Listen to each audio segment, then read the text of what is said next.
this adaptation of Louisa May Alcott's Little Women.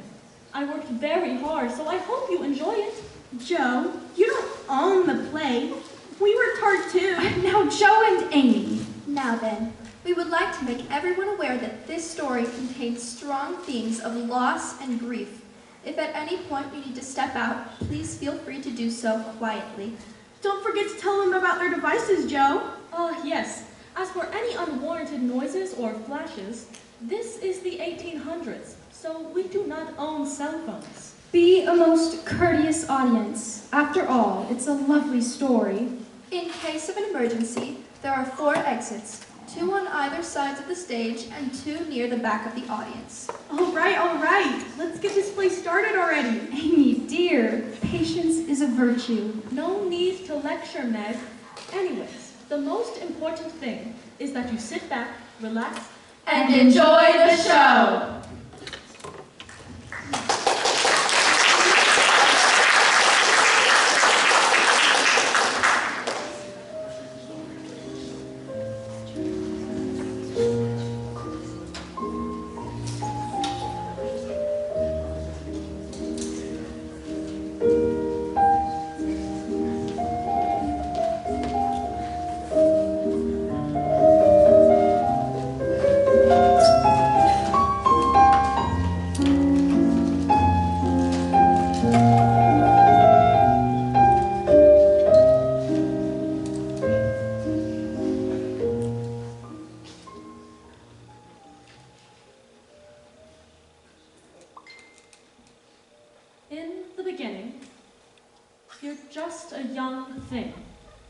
Just another young creature of the universe, and you hardly know you're a girl.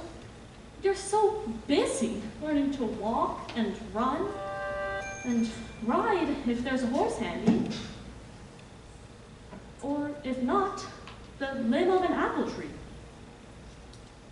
Rejoicing in what you've got and looking forward to what you will have, whether more or less. More, you hope. You can't help it.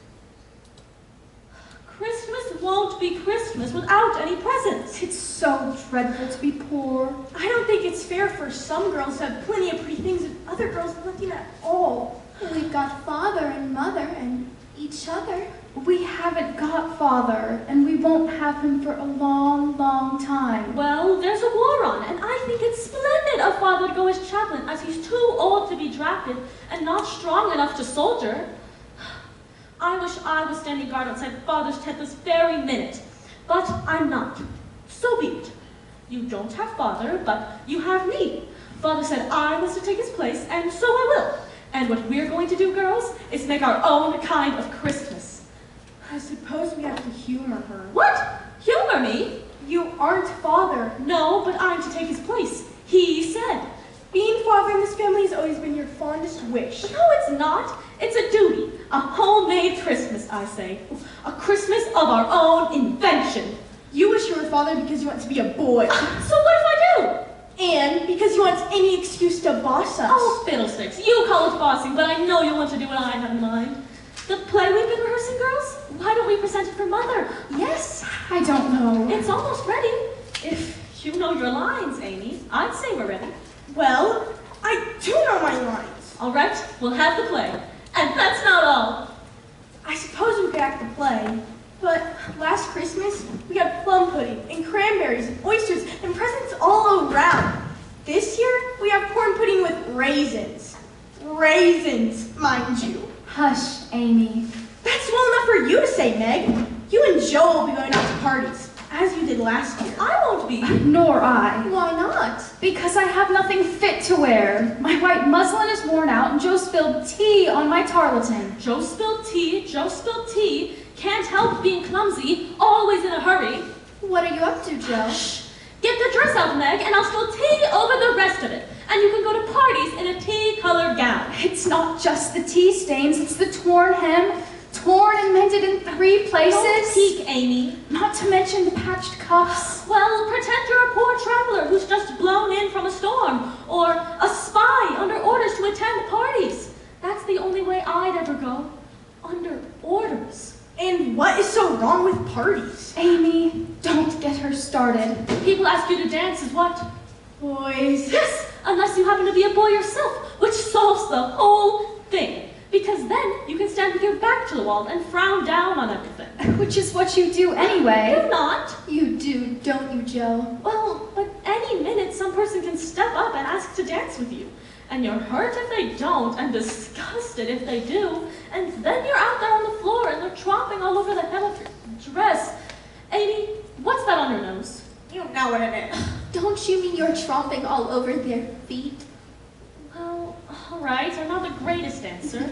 It's a clothespin. If you're going to pin it up there in the breeze, you might as well wash a handkerchief and hang it. If you can't dance at a party, Joe, at least you could flirt. Flirt? Meg, you don't mean that. Because if you're going to flirt, I'd have to go to all the parties and stop you. Dance with a person and people start thinking things and saying things. Flirt and those things may as well be true. Because before you know it, bad goes to worse and some young man comes calling. Yes, and then? Doesn't that hurt? Maybe a little. Amy, dear, I don't think that will really alter the shape of your nose. But I want it to be extinguished, not flat and stumpy. Extinguished? The female face should be in every feature, delicate and extinguished. You mean distinguished, Amy. Distinguished. And then some young man comes calling and? Comes calling to try and marry you. The very worst thing. There, I said it.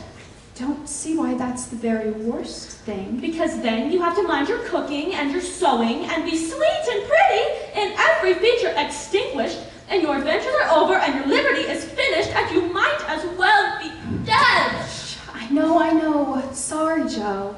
Marnie married Papa. That's different. They are our mother and father. Amy, you know she can't really discuss this, and don't worry, Joe. If I have to look ragged at a party, I'd really rather stay at home. Shoo, Beth, we'll let you see in a minute. I wish I could stay at home when I have nothing nice to wear, but I must go out anyway, every day to school. School is not a party. Yes, you must. But we're meant to go out and see the world, Amy. I only mean it's good to be home at Christmas. The world's full of places and fascinating people. What's the point in sitting home every day? Nobody sits at home but me. Oh, I didn't mean you, Bethy. Do you think you'd like to try school again, dear? I might. No, I simply can't bear so many faces. You're not lazy. You're bashful, Beth. And you don't merely sit at home. You work very hard, as hard as Meg or I do. You play the piano, which is truly beyond me. You play wonderfully well, and it takes you to other places, doesn't it? You and I go to all the really good places. To the halls of legend in the days of yore, to Beowulf in the Med Hall, and The bloodthirsty Grendel? Ew. yes, or to fairylands. I'm writing you another story. And when this one's done, I'll have a whole book. And the story begins. Long ago, far away in a distant land. That's right, Bethy. And one of these days, I intend to take you out on an actual adventure.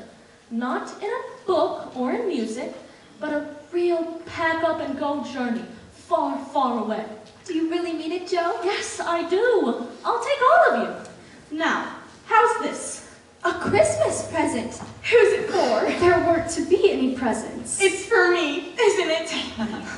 Well, I'm the youngest. Where did you get it, Joe? I bought it. With what money? The only money I have. Your Christmas dollar. Your Christmas dollar. You were supposed to spend that on yourself. I did. I spent it to please myself. It's not for me.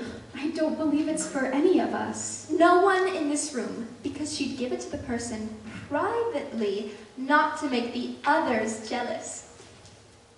It's not for Aunt Marge. Horrors, no. I guessed who it's for. So have I. It's not for that new boy, is it? Old Mr. Lawrence's grandson? I know you like to watch him ride his horse. I would like to meet him, but I'd hardly give a present to a boy I haven't met. You're guessing too far afield. It's for Mother. Yes, it's for Marnie. I thought that would make me happiest. We know Christmas isn't only Marmee, that we know it. So, let's get cracking. There's our Christmas play to rehearse and carols to sing, and there's one present for Mark. 2. I bought her a pair of gloves. You did? Why, there's a good fellow. And I bought her handkerchiefs. Bravo, Beth. And I kept my doll. That's all right, Amy. You can keep it. It is yours to keep. It's just, I haven't decided how to spend it yet. I thought perhaps on a box of Father's drawing pencils. You may think me selfish, but if I'm ever to be an artist, I must have pencils. If I'm too young to go out to parties, at least I end up drawing pencils. You have no idea how boring it is to be made to stay at home while others are going out to parties. It really is excruciating. Excruciating. Thank you, Beth. It's yours to keep or spend. What a glorious smell from the kitchen. Must be pudding. Hannah, how's the pudding? Don't shout, Joe. Oh, I'm hungry. Rehearsal, everybody. The Witch's Curse, an operatic tragedy. Or rather, that is to say, a Christmas opera. What has Christmas to do with it? I'll have to work that in. Hannah, what are you cooking? Oh, you saw that everything that went into it, dear. It couldn't just be corn pudding. It smells too delicious. Well, it's what we have, thanks be to God. Hannah, could you come watch our rehearsal? The fainting scene just isn't right. When Amy faints, it's supposed to be shocking. A great lady has fainted and all that. So, a bell sounds. The curtains fly apart. Act 2, a gloomy castle. Here, the forbidding tower. There, the beautiful Zara stands in the tower. Scene 2. Zara? Beautiful Zara? Amy? Yes? You stand here, Amy. Remember, by now you've already descended the tower. I'd love to stay and help, girls, but I've got to get back to the pudding. It's all we have, and I want it to be perfect. How soon may we eat it, Hannah? Oh, heavens, not until this evening. And you stay out of the kitchen, Amy. Don't worry, Hannah. She's needed here. Put your mind to fainting, Amy. Oh, Zara! Beautiful Zara! I give you one final chance, or you die! I love you, Rodrigo! I'm not Rodrigo, I'm Hugo. Are you the hero or the villain? Well, which do you think? I'm pointing a pistol at you, Amy. We have to perform this tonight. Aren't you at all acquainted with the story? Don't worry. I know my lines. Well, speak them then. All right. Let me get set. Here I go. I'm fainting! You can't faint into a chair. You have to just drop or it's not fainting. Look here, do it this way. Clasp your hands so. This is your line, Amy. Rodrigo, save me, save me! Rodrigo! She sounds as though someone's sticking her with pins. Amy, are you seriously trying? Yes, I'm trying. And you're not so brilliant. You don't look like Hugo the villain. And Wait till I put on the big red boots. And I think the glint of my sword will impress you. And you sound like you've got a frog in your neck. And I don't want to rehearse anymore. A frog in her throat, Amy. I don't want to rehearse anymore. We've rehearsed this play every day for a month and it's become tiresome. Is that so? Yes, that's so. I'm nearly bored to tears with this stupid old play. Even if you did write it. Amy, a play can't be good unless it's properly rehearsed. It's too late. When the audience laughs at you, Amy, just don't blame me. Marmee and Hannah won't laugh. They'll say I'm pretty. They will too, and you'll be satisfied. I see right through you, Amy. You're transparent as glass. You do not. You don't know my thoughts. Oh, don't I? Marmee and Hannah will tell me I'm pretty, and that's all you want out of life. Christopher Columbus Is not, and don't swear. Oh, I'll swear if I like. And what's more, Don't, Joe. It's so boyish. that's why I do it. You know where I belong? With Father at the war. I disguise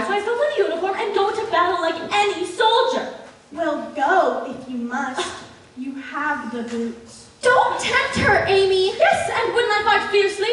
Fight and die if I had to. Don't say that, Joe. It's just talk, Bethy. But I won't sit around and be an old poke forever. An old poke? A fellow with nothing to do but knit. You aren't a fellow. And if I say so, I detest rude, unladylike girls. and I hate niminy-piminy chicks. Now, Joe, it's Amy. Where are you going? I have an errand. Well, you can't go now. The pudding's almost done. We can't have you gone when the celebration's starting. Really, girls, you're both to blame. And as much as I hate to lecture, How am I to blame? Amy, sometimes you're entirely too prissy for your own good. You'll grow up to be a goose if you don't take care. Your manners are nice when you don't try to be elegant. Are they? Yes, they are. And how is Joe to blame? Don't you have an errand? Yes. Then you'd best be on your way. Very well. I'm going. Come back directly. It won't be a long lecture. I know exactly what Meg will say. Now then, Joe. Go ahead. I'm ready for you this time. You don't have to tell her. She already knows. But I must. It's time you let off your boyish tricks. Aren't you old enough, Josephine? Josephine! Oh, you'd best not call her Josephine. Aunt March calls her Josephine. I don't think she'll ever answer to Josephine. Thank you, Beth. Now that you're tall, Joe, now that you're tall and you turn up your hair, you must remember that you are a lady. I'm not. And if turning up my hair makes me one, there! Honestly, Joe. In the beginning, you're just a young thing. Just another young creature in the universe, and you hardly know you're a girl. You're so busy learning to walk and run and ride if there's a horse handy. Or the limb of a tree if there's no horse. Right, Bethy. Beth, you're not helping. And suddenly they tell you, not that you're grown, but that you're a lady, and you best be fragile so that someone will pick you out and claim you for his own, like a doll from a toy shop shelf. Well, perhaps, but what else can you do? Unless you want to stay here at home all your life? Make my own living. If you're one of those women who make their own way, Living, I said. you'll work dreadfully hard. Well, I look forward to it. I just can't help thinking of a boy's life, of all they get to do. At least I can do just as much as I'm allowed. I wonder what that Lawrence boy is doing at the moment. Preparing for Christmas alone with his grandfather. That does sound a bit lonely. I guess I wouldn't change places with him tonight. Wish we could meet him. Oh, well, you can't. He's rich and we're poor, and there's no proper way to meet. No proper way. No. Joe.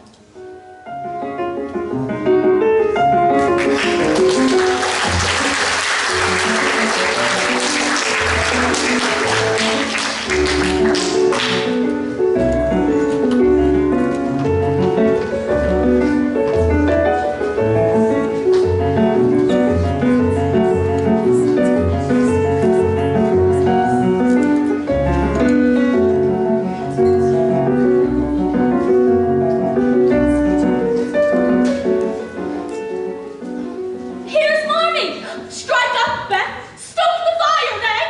I'll put her slippers by the fire. She's home! She's home! Hurrah, she's home. Merry Christmas, Marty. 3 cheers and hallelujah! Let me take your cloak. Glad to find you so merry, my girls. Merry Christmas, Mother March. I'll serve the pudding up. Sit here. It's not my birthday. No. Whatever you say. You'll see. Where are my slippers? Just you wait. Where's Amy? She's on some mysterious errand. Here I am. Merry Christmas, Marmee. Merry Christmas. Now. Oh, what's all this? Open this first. You need them. Slippers?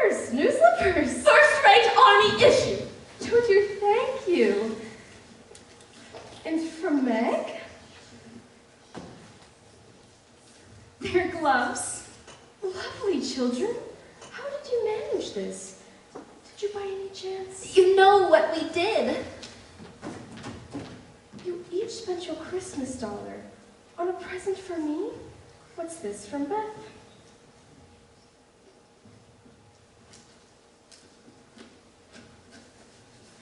Handkerchiefs. I hemmed them myself. The stitching's crooked. But done with your own two hands. And from Amy? You see, it's the large bottle of cologne, not the small one. Though I was terribly tempted by a box of Faber's drawing pencils for my own self. But instead, here, I've given all my money for this present. And see, it's the prettiest one of all. Oh, really? Now, Amy. And I'm truly trying not to be selfish anymore. Pudding! Pudding! Thank you, Hannah. Thank you, Amy. You've been so very generous, all of you. Shall we go to supper? And we have applesauce and hot tea and cream. Hurrah for Hannah! Hurrah for the pudding! Before we sit down, girls, there's something weighing on my mind that I must tell you. You know the Hummel family, Miss Hummel and her 5 children, just around the corner? Well, I stopped in on my way home only to find all 6 of them, and a newborn baby, huddled in one bed to keep from freezing, for they have no fire. There doesn't seem to be any food there either. Oh, well, I'm glad you told us before we began eating. Yes, we will give them our supper. Our whole supper? Oh, Mother March, on Christmas Eve? I know, Hannah, but they have nothing. May I go and help carry the supper to them? Yes, we will go. All right. I'll carry the pudding. Good. And firewood. We'll take the sack of firewood I chopped this afternoon. Let me push the wheelbarrow. Can you manage it then? I'll help you. Capital, Marmee. Because you see, if you and the little girls take supper to the Hummels, that will leave me and Meg to set up for the play. The play? What play? We're putting on a Christmas play for you, Marmee. And what might the play be about? Don't tell her a word of it. And we can have biscuits and more tea after the play. Might there be a hero in the play? Might there be a villain in red boots? It's a new play, Marmee. Don't tell her the plot, Beth. Promise, Amy? I'll not reveal a word. Oh, look. It's the Lawrence boy. Joe, come help me here.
Yes, I am.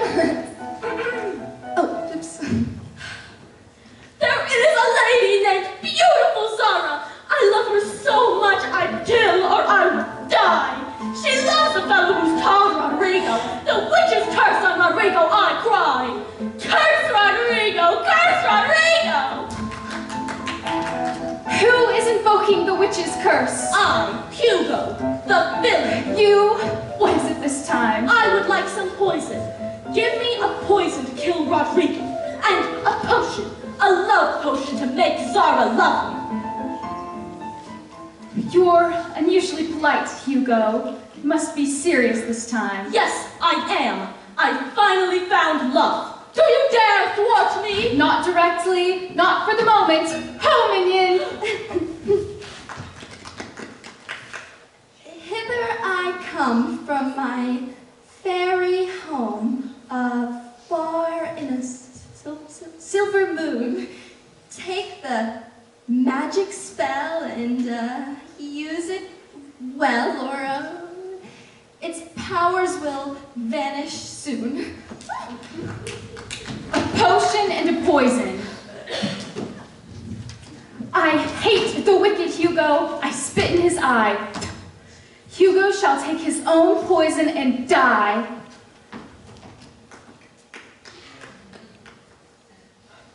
They call me Rodrigo, and may I present the beautiful Sarah. Rodrigo, Rodrigo! Don't try to sing, Amy. You know you can't sing. Rodrigo, Rodrigo, you know I can't sing. Yes, and what else would you like to say? Nothing comes to mind at the moment. I must leave the rest of the scene to your imaginations. Intermission, ladies and gentlemen. Isn't Amy pretty? Oh! And Joe is so good in both parts, you hardly know she's the same person. But I want to sing. It's a masterpiece. A masterpiece? You can't. Just say your lines. Isn't it, though? You get to sing? We're starting. Listen to this now. Amy is going to sing. Amy made Joe let her sing. Carry on, Amy. All the way to the top. This doesn't feel very steady, Joe. We're on stage. Everyone can hear you.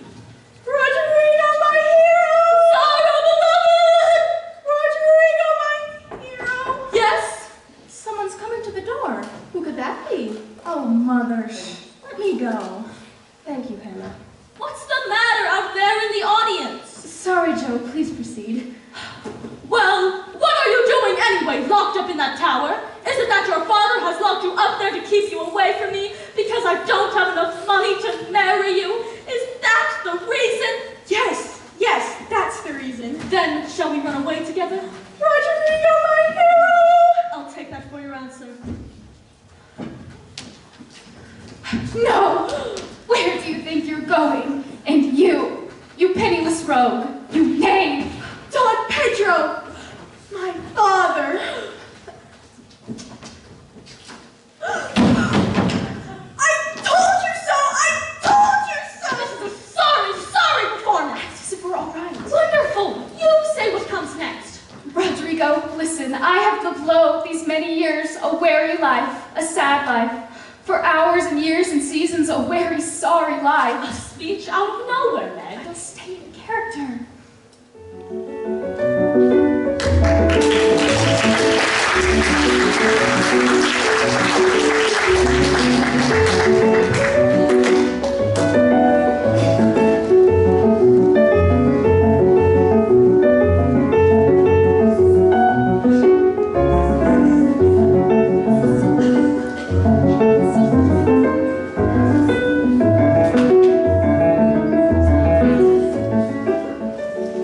Well, my word! Look who's here! The end!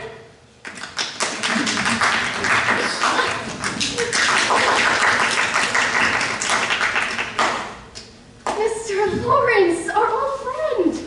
Please forgive the intrusion, Miss March. I heard you gave her supper to the poor, and I wonder if you might permit us share. Oh, how splendid of you. Children, this is Mr. Lawrence, father's friend, you know, who lives just across the way, and young Mr. Lawrence, I believe. My grandson and his tutor, Mr. Burke. I do admire your boots, Miss March. Thank you, Mr. Lawrence, but I am not Miss March. I'm only Joe. I'm not Mr. Lawrence, I'm only Lori. Lori Lawrence? What an odd name. My first name is Theodore, but I don't like it. Too stuffy. This is Brooke.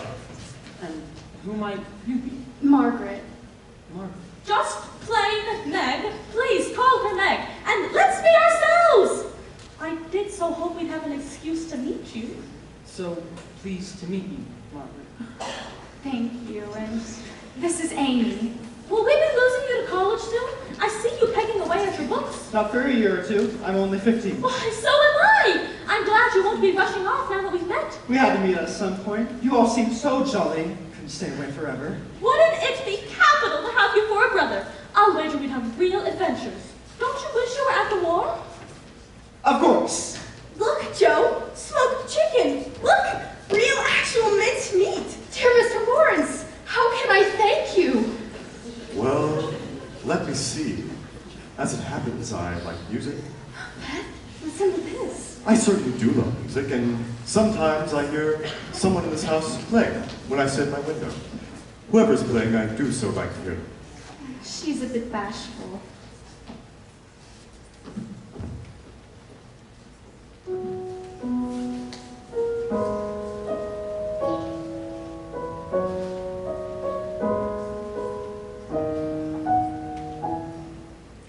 Very nice.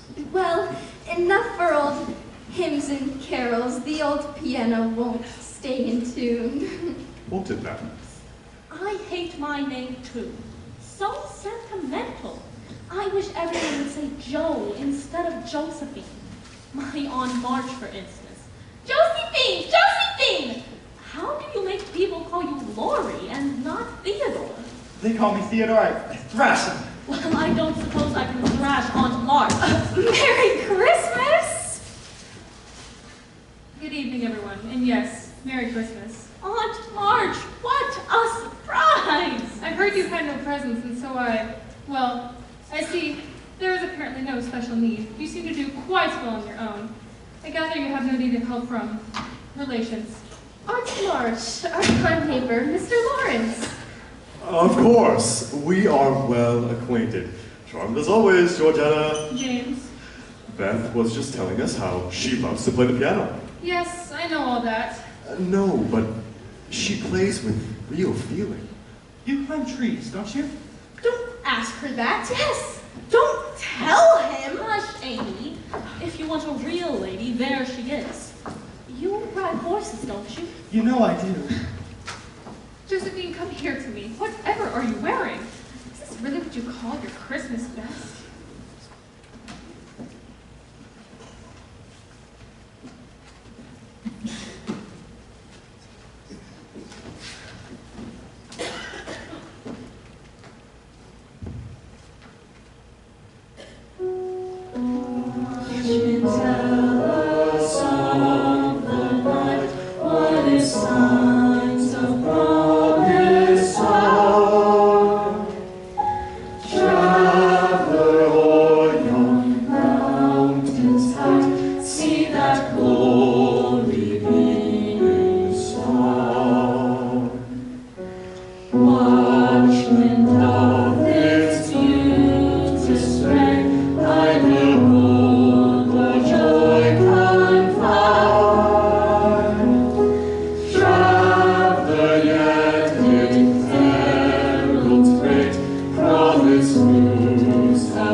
Are you okay? Did he shove you, Amy? Did he? Certainly not. We just talked. Talked? I thought I heard you cry out. I confess, I did raise my voice higher than was necessary. And what did you tell Mr. Davis? I told him that I was not accustomed to being spoken to in front of others like that, and that if my mother knew about it, she would refuse to let me return to his silly old school. And what did he say? What could he say? He sort of apologized to me. Then I told him it was bad enough I had to go to school with a bunch of ill-mannered, snobby girls who have the sense of peahens. And I'm doing just fine, thank you. Ugh.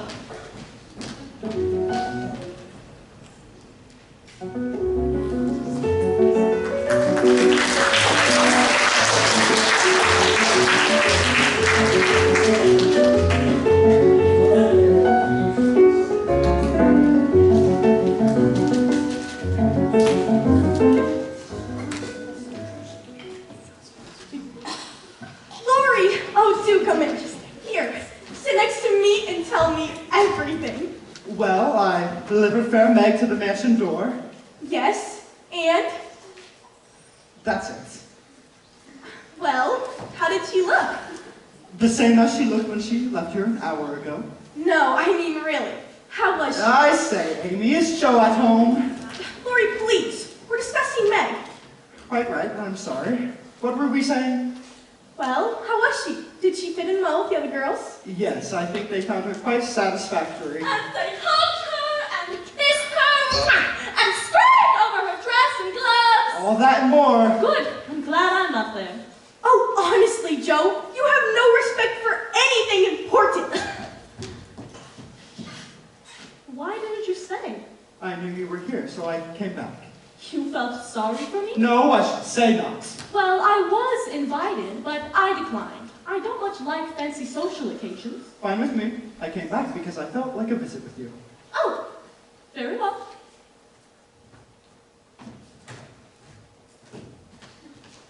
Come along, Teddy. Teddy? May I call you that? Theodore is too much, but I like Teddy, and I think it suits you. Then Teddy it is. So, this is your secret hideaway. May I really come in? Well, usually no one is allowed in but me, but yes, you may. I call it my garret and pretend that I'm a brilliant writer, and I live here, at the top of the house, midst a bustling city. All alone? What of it? Oh, nothing. Going to show me a story? Oh, I don't think so. I'll wager you're a brilliant artist. Time will tell, but not today. Well, this is capital. To have the whole attic to yourself? Yes, and actually, I'm not alone. There's Scrabble. Who or what is Scrabble? Oh, he's quite intelligent. Excellent listener. A rat.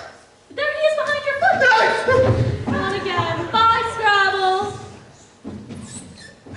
I don't believe he exists at all. Oh, he does, and I read him all my stories. Should I be jealous? No. Some people have a muse or an angel. Leave it to Joe March to have a rat. Oh, I do like you. Forgive me for being cranky. I'm writing a book of fairy tales. I've been working on it forever, and the last story just won't come out right. I'm afraid I've been lazy and restless since Christmas. All of us have, though we try to be good. Perhaps you're trying too hard and in the wrong direction. You say you've been lazy, cranky, and restless. That won't do. What you need is real wickedness. I think you should smoke cigars. Mind your tongue, Teddy. My word. No one talks to me as you do. Good. No one dares. I think I'm about to be sent home. Yes, you are, because I want to write. Very well. Oh, I want to show you something first. Come to the window. What do you see? A birdhouse? A purple martin house. I cleaned it up for a post office. There's a cubby hole for each of us. For Meg, Amy, Beth, and for me and for you. That way, if I can't see you constantly, we can still exchange letters. Splendid! It's positively literary. Get out of here so I can write you a letter.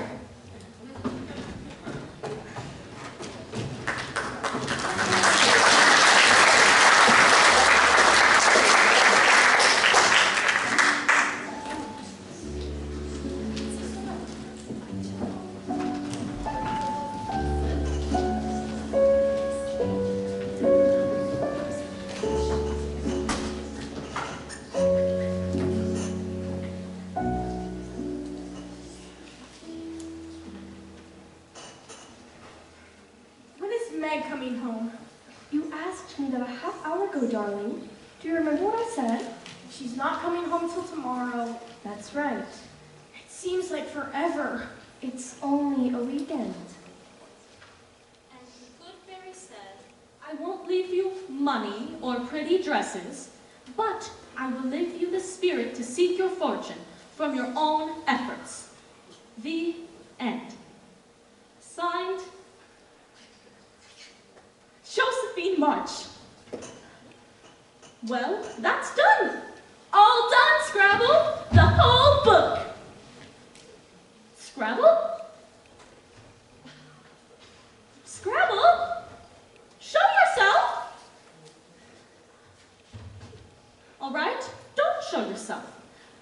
this then, Scrabble. This little book is all done and nice. Nobody's going to chew it. I don't need any tooth marks on the binding.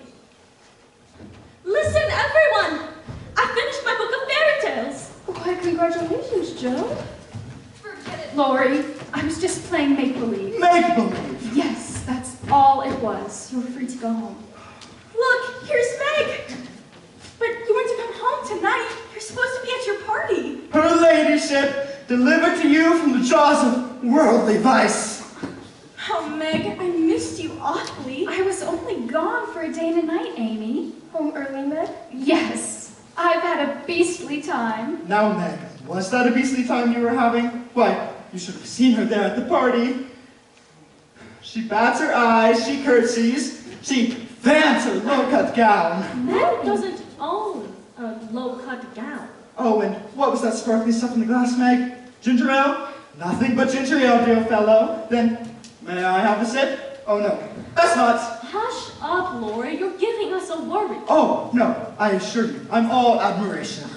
Well, how was the party, Meg? It was actually very nice. You might even say perfect. Every luxury, a 12-piece orchestra, crystal, caviar. It was beautiful, and the food was divine. And the dancing! You should have seen the dancing. You know that Meg knows how to do all the dances, even the wild ones. I danced when I was asked. You asked me yourself, and you hardly need a teacher. You dance so expertly. So why shouldn't I? Here, here. What would you like to have seen, Lori? Did you want me to stand with my back to the corner in my dowdy frock, peeking out at all the festivities? Meg the freak from the poor, eccentric, bookish family? Oh! I'm sorry, I didn't mean that. In fact, I'm terribly glad to be home. No, I'm the one who should be sorry. Forgive me for the teasing, Meg. You did look lovely, even if you weren't quite yourself. I think I'll push off. Grandfather expects you for tea. Or something. It's all right, Lori, really. Thank you for fetching me home. Goodbye, then. Oh, Joe, check the post office. There'll be something for you tomorrow. Are you ashamed of us, Meg? I didn't mean any of that. And, Marmee, I want to fess up. It's all true, what Lori said. I romped. I flirted. I drank champagne. You flirted? But we discussed flirting. We said no flirting. I let them dress me up in borrowed frippery. You wore a low-cut gown? Yes, I did. Really? Amy, please. But standing at the punch bowl in my borrowed gown, I began to feel peculiar. I couldn't remember quite who I was. And when the gossip began, I wished with all my heart that I was home. I'm sorry for the gossip, Mother, but I didn't invent it. I'd best tell you what they said and get it off my mind. They all think that you have what they call plans for us and Lori because he has money. They think you want us to know Lori so he'll marry us. One of us. How peculiar. It's not peculiar. It's ridiculous. You don't have any plans for us, Marmee. So that's what they say in society? Wait till I tell Lori. Won't he shout? I'd rather you not tell Lori, Joe. Really, have you no pride? I'd imagine I do. Of course she won't tell. We'll just marry him, won't we? And march on to our cooking and our sewing, and adventure will be finished and liberty will be at an end. Who on earth are you quoting? Joe March. I see. Listen, Meg, shall I tell you who you are? Please do. You are a fine young girl from a family not rich enough nor inclined to follow fashion. But you will be a woman soon, and of course you will need to satisfy your curiosity about the world. But does she have to do it in a low-cut gown? Christopher Columbus. Well, perhaps not. While I can't agree with low-cut gowns, I don't see any serious harm done. And as it happens, Joe, I do have plans for my daughters. Would you all like to hear them? Yes. Please tell. I would like my daughters to be, let me see, accomplished, good, to have a happy youth, and to be well and wisely married. Or to be splendid old maids. That's right, Joe. And either way, to be cherished and admired, to be ready for duty and capable of joy. My dear girls, I am ambitious for you, but not to have you make a dash in the world merely by marrying rich men. Amy, shall we see about tea?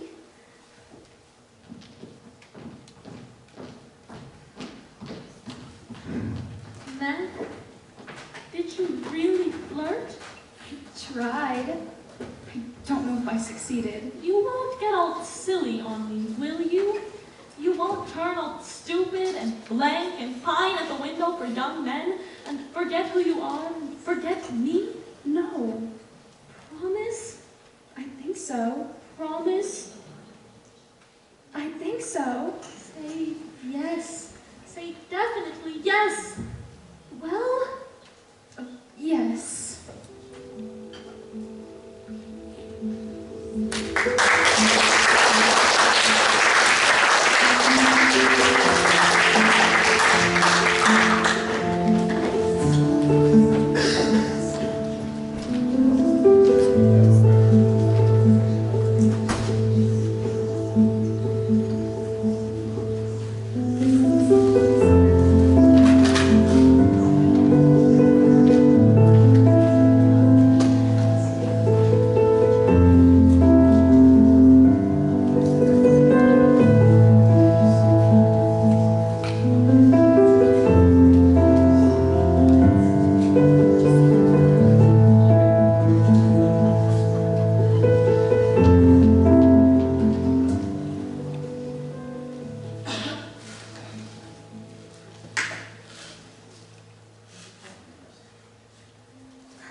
Nose, Amy.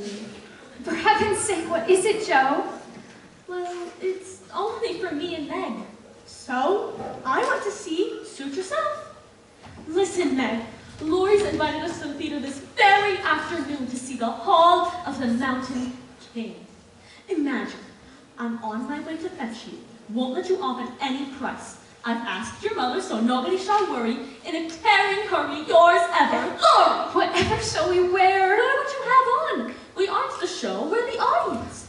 Well, since it's the matinee. Are you just going to go off with Lori and leave Beth and me at home? I want to be at home. Old Mr. Lawrence sent me over a new piece for the piano. You must let me come. Beth will be fussing over the piano, repeating and repeating. And I've got nothing to do and I'm so lonely. We can't, dear, because you aren't invited. You can't go, Amy, so don't be a baby and whine about it. Go next time. I'll ask Lori. I've got my rag money and will pay for myself. He'll say yes when he knows how much I want it. I suppose we take her. I don't believe Mother would mind. If we bundle her up real well. If she goes, I shan't. And if I don't, Lori won't like it. And it will be very rude, after he invited only us, to go and drag Amy in. I should think she hates to poke herself where she's not wanted. Meg wants me. Our seats are reserved, and you can't be off sitting someplace alone in the theater, can you? And we can't allow Lori to give her his seat, Meg. It isn't proper. Since when have you cared for anything proper? Lori's at the door, Meg. Fetch your gloves if you're going to wear them. You must wear your gloves too, Joe. No, look. I poured lemonade on mine, and both of them are spoiled. This is dastardly, Meg. Here, quick.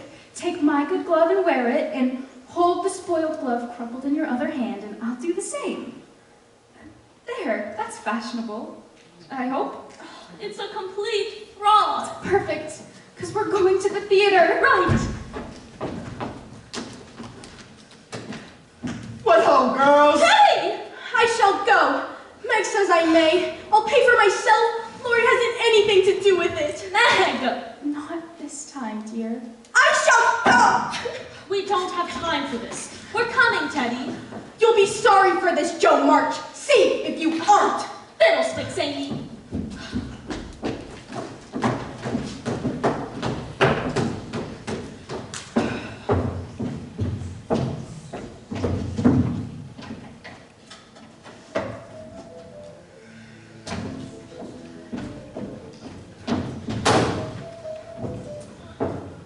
Is that you, Amy?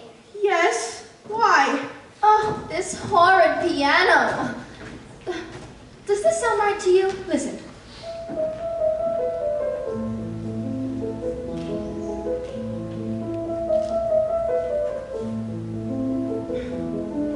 It sounds fine to me. No, it doesn't. Well, aren't you the cross patch? Oh, I'm sorry, Amy. You don't look too right yourself. Here's my bed, and here's my Amy. The house was a bit lonely this afternoon. Shall we have our tea early? I'm not hungry. I ought to just continue here. I've almost got it. Well, in that case, I'm off to the village on errands. On second thought, may I come with you, Mommy? Of course. That is, unless you'd like me to stay, Amy. We could play checkers or bring out the old dolls. No, thank you. Goodbye, Amy.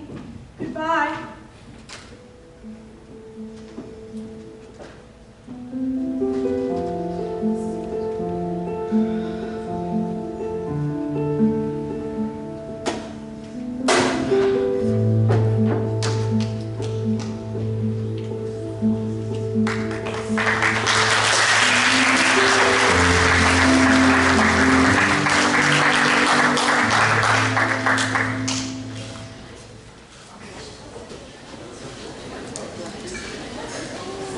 And with that, ladies and gentlemen, it is time for intermission.